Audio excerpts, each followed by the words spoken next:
Buenos días a todos. Muchas gracias, Javier, por la presentación.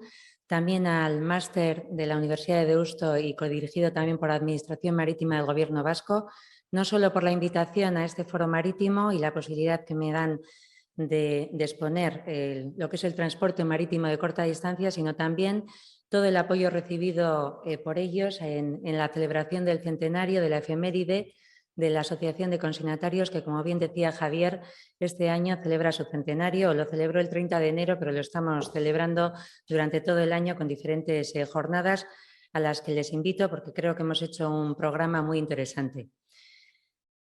Bueno, el transporte marítimo de corta distancia, no voy a decir nada que todos ustedes ya conozcan.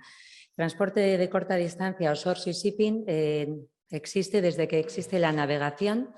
Lo único que ha variado es la distancia que recorre y la diversidad de puertos que toca, y además lo hace utilizando diferentes modos de transporte en aras de un mayor abaratamiento de costes y de una mayor sostenibilidad. El objetivo último es la reducción de las emisiones de gases a la atmósfera. Además de esto, tiene un impulso legislativo principalmente de la Unión Europea, por ende también de los Estados miembros, con el objetivo último de descongestionar las carreteras europeas. Vamos a centrar qué se conoce por short sea shipping. El short sea shipping, según la legislación española y la comunitaria, se define como un movimiento de mercancías y pasajeros por mar entre puertos de la Unión situados en territorio de la Unión Europea o entre esos puertos y puertos situados en países europeos, pero con una línea de costa en los mares que rodean Europa. Vamos a explicar ahora cuáles son las ventajas que han hecho de este tipo de transporte un transporte tan demandado. Son varios factores. Para mí, el prioritario es que, y hay que priorizarlo por encima de todos los demás, es que ofrece un servicio íntegro, es un servicio puerta a puerta, donde se han acortado tanto los tiempos de tránsito que realmente lo ha hecho ya competitivo y con el transporte por carretera, que es su mayor competidor. Y además el objetivo por el que se ha impulsado desde todas las instituciones y desde las empresas privadas este tipo de transporte. Si tomamos un ejemplo, hace 40 años en el puerto de Bilbao, en una ruta a Reino Unido, en un barco que trajese 50 movimientos de descarga y 70 movimientos de carga, a 12 movimientos a la hora, la estancia de ese barco en puerto era de 24 horas. Hoy en día, con esa misma ruta de Bilbao a Reino Unido, lógicamente con diferente tipo de barco y cuadriplicando los movimientos de carga y descarga hasta casi 560, se ha conseguido reducir el tiempo de estancia de ese barco en terminal, casi a 18 horas, es la estancia media. Los movimientos, lógicamente, también han pasado de ser de 25 movimientos por hora a 12, al revés, de 12 movimientos por hora a 25 movimientos por hora. Eso ha facilitado un acortamiento de ese tiempo de tránsito, de esa estadía. Y además esa reducción de tiempo se produce no solo en origen, sino también en destino. ¿Cuál es el otro factor que ha conseguido reducir ese tiempo de tránsito total? La travesía marítima. Hace 40 años, para esa misma ruta, se utilizaba una velocidad de 12 nudos. Hoy en día, la travesía se hace a 17. Por tanto, esos dos factores, la reducción de estancia en terminal, tanto en origen como en destino, como el acortamiento de la travesía marítima, han hecho que se ha reducido en un muelle casi en 2-3 días el tránsito marítimo y en 5 o 6 días en un puerta a puerta, siempre hablando de cargas del hinterland de Bilbao. Lógicamente, habrá un mayor abaratamiento de costes y un mayor ahorro en tránsito marítimo para esas mercancías que cargan en puntos mucho más distantes del puerto de Bilbao, como pueden ser Murcia, Sevilla, etcétera, y que llegan al puerto por ferrocarril. En este punto, quiero referirme, adelantándome a otro punto que también ha hecho del transporte por carretera de corta distancia muy ventajoso y un transporte muy demandado, un punto que es el de la sostenibilidad. Se trata de usar barcos con combustibles mucho más sostenibles y que alcanzan mayor velocidad. La nueva regulación OMI, a partir del 2023, recoge la exigencia de reducir aún más las emisiones de gases de efecto invernadero procedentes del transporte marítimo. Para ello, el Comité de Protección del Medio Marino de esta organización internacional ha aprobado un proyecto de normas obligatorias para reducir la intensidad de carbono en los buques ya existentes. Se basa en dos parámetros. Por un lado, intenta reducir la intensidad del carbono basado en un nuevo índice, el Efficiency Energy Existing Ship Index, que debe calcularse para los buques de arqueo bruto igual o superior a 400. Esto indica la eficiencia energética de la nave en comparación con el nivel de referencia.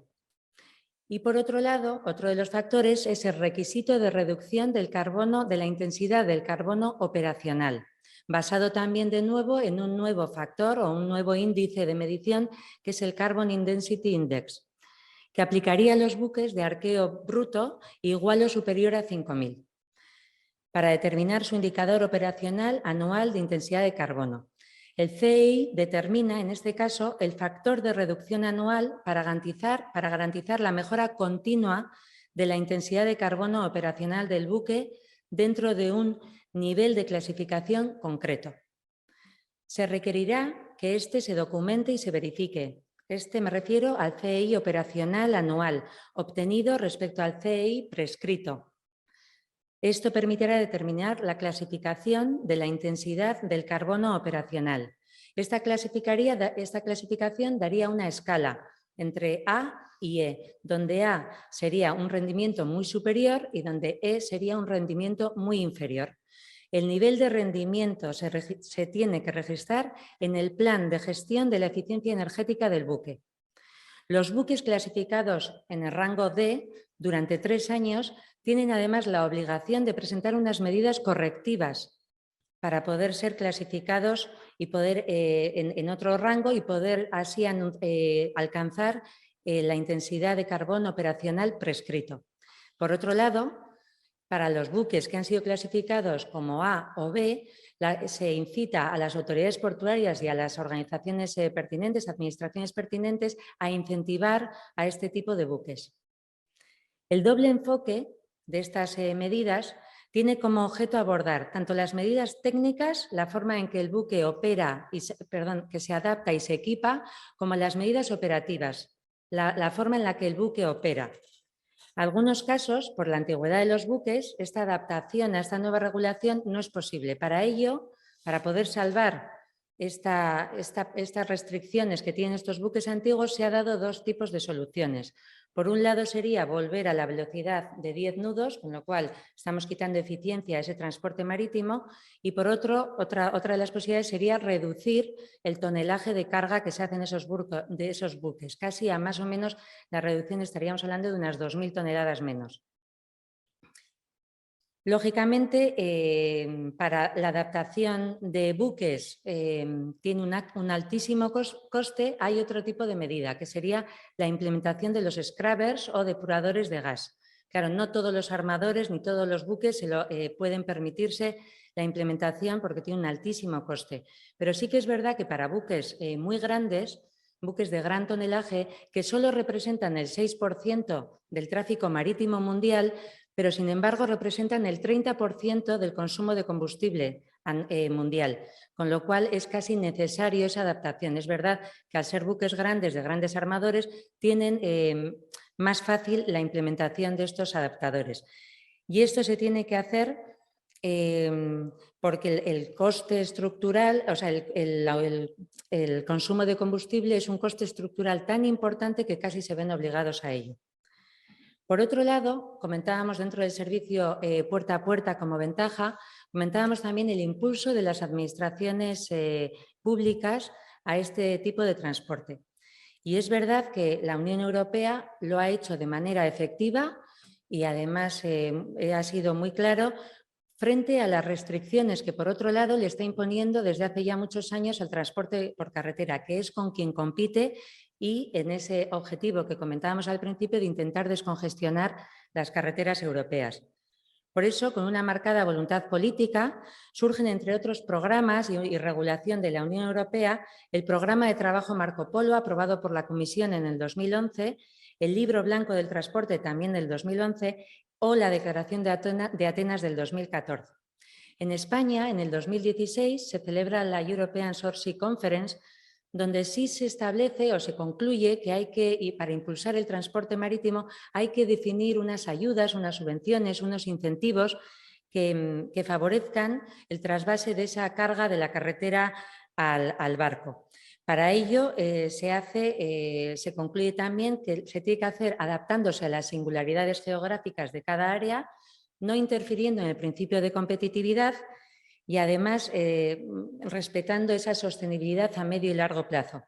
Para ello se coge de referencia el ecobono italiano y creen que es tan buena medida que 6 años después, en el 2022, como consecuencia de los fondos Next Generation, que todos conocemos, y los famosos ecoincentivos en su vertiente ferroviaria y marítima, Puertos del Estado ha basado ese programa de ayudas en ese ecobono italiano que ya se consideró bueno y válido en el 2016. En mi opinión, la limitación que imponen estos ecoincentivos desde la vertiente marítima, estoy hablando, exceptuando el destino, si no son países ribereños de miembros de la Unión Europea o si no son miembros de la Unión Europea, afecta significativamente a los puertos de la fachada atlántica, donde Bilbao se ve especialmente afectado, siendo su principal mercado o destino Reino Unido. También con los tráficos exceptuados quedan fuera, por ejemplo, Irlanda, otro punto fundamental para el puerto de Bilbao y para parte de los puertos de la fachada atlántica, o Canarias. Y luego también hay una exigencia de regularidad en salidas semanales, dejándolas en un mínimo de 3, con lo cual han sido especialmente lesivos con todos los puertos de la fachada atlántica, no así con los de la fachada mediterránea. También en ecoincentivos ferroviarios, bueno, ayer terminaba el plazo para presentarlos, pero no creo que vaya a poder ser garantes de estas ayudas ninguno de los servicios que actúan para conectar con los puertos de la fachada atlántica por ferrocarril. Por otro lado, estaría como un gran detonante de este impulso que ha tenido en los últimos años el transporte marítimo de corta distancia, la sostenibilidad. La baja emisión de dióxido de carbono, de azufres, de nitrógeno, de partículas frente al transporte por carretera y el uso también de combustibles alternativos. Su estructura es sostenible per se. Si cogemos, por ejemplo, una ruta de Vitoria a Dublín City Limits, en un transporte por carretera y en un transporte multimodal, utilizando la carga y la entrega en transporte por carretera, pero con un tramo intermedio, utilizando una autopista del mar del Sourcing Shipping, tenemos que en esa misma ruta el transporte por carretera emite 800 kilogramos de dióxido de carbono a la atmósfera, donde disculpen, al revés, el camión emite 5.800 kilos de dióxido de carbono a la atmósfera, donde el transporte multimodal o intermodal emite 800. Por lo tanto, en este ejemplo muy claro, podemos demostrar que el transporte de Sourcing Shipping es un 85% menos contaminante que el transporte por carretera, algo que la Unión Europea ya vio hace mucho tiempo y de ahí su impulso legislativo.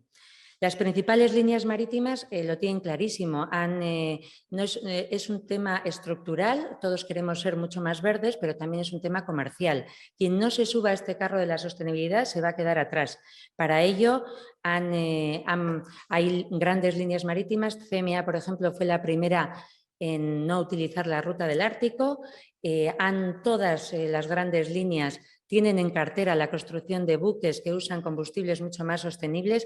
Ahí hay una disquisición, no se sabe quién va a tener el barco adecuado, porque sí que es verdad que cada línea ha mandado construir barcos que usan diferentes tipos de combustible. CMA, por ejemplo, ha apostado por el gas licuado. Maersk, por ejemplo, por poner dos de las más grandes, ha apostado por el biometano. Se siguen utilizando todo tipo de combustibles con garantía de origen, el biometano, el UECOME, que son combustibles derivados de los aceites vegetales de uso de cocina. Se venden no solo servicios de transporte de contenedores, sino que también se intenta hacer de la manera más sostenible. Por otro lado, otro punto importantísimo dentro de este impulso sería la multimodalidad, donde el punto de inflexión en España estuvo en el 2005 con la liberalización del transporte ferroviario. El mercado del transporte, como digo, inició su liberalización en el 2005, aunque no fue hasta el 2007 donde empresas de manera efectiva se subieron a empresas privadas se subieron al carro de la multimodalidad. Cabe destacar además el caso del puerto de Bilbao, donde décadas antes de este 2005, a través, por ejemplo, de la empresa McAndrews, ya traía mercancía por ferrocarril de manera semanal y regular desde puntos tan distantes como Murcia, Valencia, Sevilla, y lo sigue haciendo. Actualmente el puerto de Bilbao tiene 85 conexiones ferroviarias desde todos los puntos de la península. A esta liberalización le acompañaron además inversiones en estructuras ferroviarias, en una fórmula público-mixta. Las autoridades portuarias se dieron cuenta que siendo parte del accionariado de puertos secos en puntos distantes del puerto de Bilbao, podían atraer carga a dicho puerto. A este carro se han unido todas las autoridades portuarias y la de Bilbao, además, siendo pionera en este transporte ferroviario, pues no es verdad que digamos que ya tenía los deberes hechos, pero también es participante en alguno de los accionarios de algún puerto seco. Quiero remarcar en este sentido, no porque le deje el último es menos importante, pero sí que es verdad que es el último eslabón de la cadena logística, la readaptación de las terminales portuarias, que antes las veíamos únicamente como un operador que descargaba y cargaba el buque y tenía estocados los contenedores o la carga en su terminal, en su playa. Ellas también se han adaptado, no han sido cuello de botella para toda esta mercancía que venía por ferrocarril. Se han adaptado con la compra y la inversión de grúas automatizadas que hacen muchísimo más eficientes esas operaciones ferroviarias, con un mayor número de vías más largas para acoger más capacidad, con playas de contenedores dedicadas exclusivamente y afectadas a esa operativa ferroviaria, con lo cual podemos decir que además toda la cadena logística se ha unido a este carro de la multimodalidad al que todo el mundo bueno, pues se está intentando subir y en el que algunos pues, ya tenían este trabajo hecho desde hace muchísimas décadas, como es el puerto de Bilbao. Por otro lado está el desarrollo de los contenedores. Se da el desarrollo de los 45 pies usados solo en este tipo de transporte con un objetivo claro, competir con la carretera. Tienen exactamente la misma capacidad de carga y volumen que un camión convencional. 13,5 metros de largo, 2,44 de ancho, 2,68 de alto. Ubica exactamente lo mismo que un camión. Además se usan tanto para carga seca como para carga reefer. Y luego también se han desarrollado otro tipo de transportes de source y shipping, no solo el containerizable, en MAFIS, por ejemplo, donde pueden admitir carga rodada, carga RoRo también, carga CONRO, chasis que tienen encima contenedores y además el desarrollo de muchos servicios, tanto de pasaje con combinación de mercancía, de nuevas autopistas del mar, que además han sido favorecidas de manera muy intensa por las administraciones no solo portuarias, sino también públicas. Estas soluciones, clarísimamente y en línea con la Unión Europea, permiten ahorrar combustible, descargar a los choferes, viajar más seguros en parecido tiempo de tránsito y evitar los cuellos de botellas de las autopistas. Y además también evitar las restricciones que cada país ha ido imponiendo poco a poco por orden de la Unión Europea, cumpliendo ese mandato de la Unión Europea al transporte por carretera.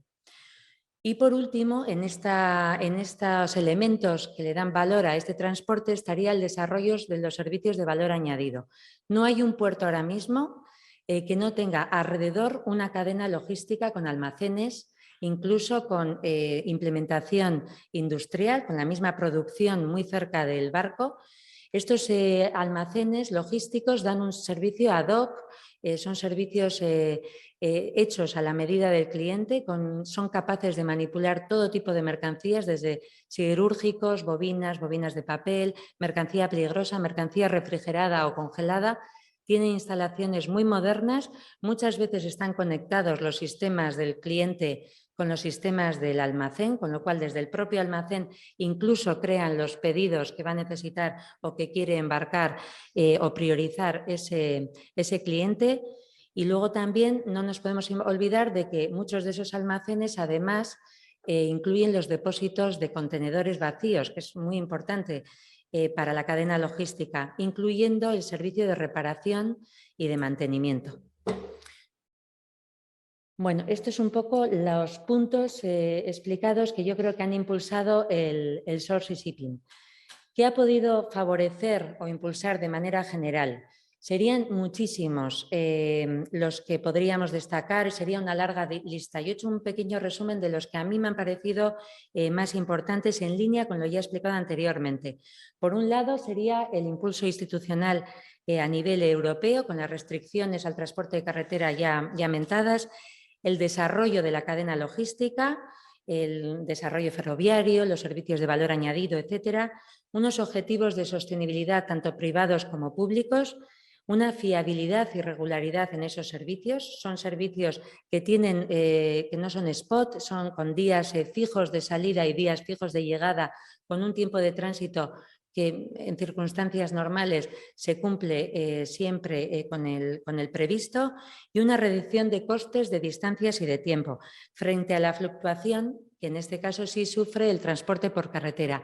El transporte por carretera es muy estacional, dependiendo también de la mercancía, de la disponibilidad, de la necesidad de ese transporte de carretera en determinadas épocas del año. Y es verdad, aunque últimamente es cierto que no se cumple mucho, porque con la logística ahora mismo, todos hemos leído en el periódico, está disparada con una fluctuación de fletes enorme, que también y por primera vez está afectando al transporte de corta distancia, no solo a las grandes rutas transoceánicas. Es verdad que se da una pequeña fluctuación, pero no comparable a la del transporte terrestre por carretera. Por último, y para terminar mi exposición, me gustaría, recogiendo un poco todo lo anterior, con todos los puntos analizados, por qué todos estos factores han hecho del puerto de Bilbao líder en Source Shipping en toda la península. Aportando algunos datos. Son datos del 2021. Se ve claramente en Bilbao que es líder, están expresados en millones de toneladas. Sí que es verdad que no distingue entre mercancías, o sea, es bulk, containerizado y gas. Son 31 billones de toneladas lo que se ha exportado, lo que ha movido el puerto de Bilbao en el 2021, frente al siguiente competidor de la fachada atlántica, que sería Gijón, con 16,6, casi la mitad. Y luego en los puertos del sur, que serían otros puertos que también llevan, sería Huelva, pero bueno, Huelva está muy unido, es verdad, al transporte de gasero. El 19% del tráfico total entre España y Europa Atlántica. Si lo ceñimos solo al transporte entre España y Reino Unido, la cifra, el porcentaje aumenta al 24% y mueve el 23% del tráfico total ferroviario de España en contenedor. En el primer cuadro podemos ver en millones de toneladas, tampoco está distinguido, no despierne entre tipos de mercancías, pero sí que es verdad que el puerto de Bilbao ocupa una posición líder con un 17% de cuota de mercado. Sobre las 50 millones de toneladas del 2021 ha movido 8.374.000. Ahí se ve también una tendencia del puerto de Santander al alza, con los nuevos servicios que están abriendo. Y luego en la autoridad, y luego en el segundo cuadro, lo que sí se ciñe ya a la carga de contenedor, la cifra está expresada en TEUs y ahí es todavía más evidente y se evidencia la posición de liderazgo indiscutible del puerto de Bilbao en la península, con un 40% de cuota de mercado. Por concluir, resumiendo, lo que le hace líder al puerto de Bilbao son sus 85 conexiones ferroviarias semanales entre la península y el puerto, las 50 conexiones marítimas semanales de Source Shipping únicamente, un crecimiento anual en destinos y en servicios con lo que mencionaba antes del Conroy y el Rorro, una conexión semanal con más de 100 destinos europeos en 30 países, una expansión de la zona ZAF, que son los servicios de valor añadido alrededor del puerto, servicios de cross-docking, almacenaje, proyectos tailor-made y la implantación de empresas industriales, AISEA, Wind, etcétera, y crecimiento vía espigón central, que está pendiente de adjudicación y que se supone que por ahí vendrá el crecimiento del puerto de Bilbao. Muchísimas gracias, espero que haya resultado interesante y, bueno, y que estemos, tengan más claro cuál es la tendencia del source shipping hacia un medio y largo plazo que clarísimamente pasa por la multimodalidad y la sostenibilidad. Muchas gracias. Es que ricasco.